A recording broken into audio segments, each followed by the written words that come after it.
నాకే మొక్క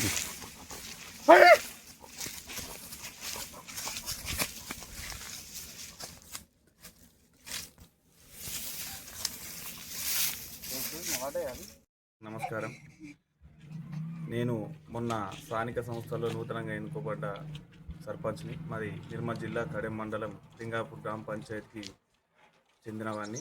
నా పేరు కుమ్మర్ రంజితు.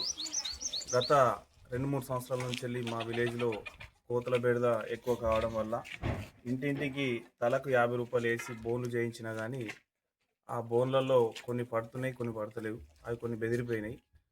ఇది ఏం చేద్దామనే ఆలోచన మీదకి వెళ్ళి నాకు ఈ యూట్యూబ్లో చూసి ఈ ఆలోచన వచ్చింది. దీని ద్వారా కోతుల బెడద నిర్మూలిస్తా ట్రై చేస్తున్నాము. అందరు గ్రామ ప్రజలు, మా పాలక వర్గం, మా వార్డు మెంబర్లు, మా ఉప సర్పంచ్ కావచ్చు, మా సెక్రటరీ కావచ్చు, మా కార్బర్ కావచ్చు, అందరు సహకరిస్తున్నారు. దీని ద్వారా కోతుల బెడద పోవాలని ఆ, కోరుకుంటున్నాను. దీన్ని ప్రభుత్వం వెంటనే చొరవ తీసుకొని ఇటువంటి కోతుల బెడదని డిస్టిక్ వైజ్గా కోతులు పట్టుకుంటా దానికి ఏది కోతుల అంటే నిర్మాణకు కృషి చేస్తారని మనం చూస్తున్నాం.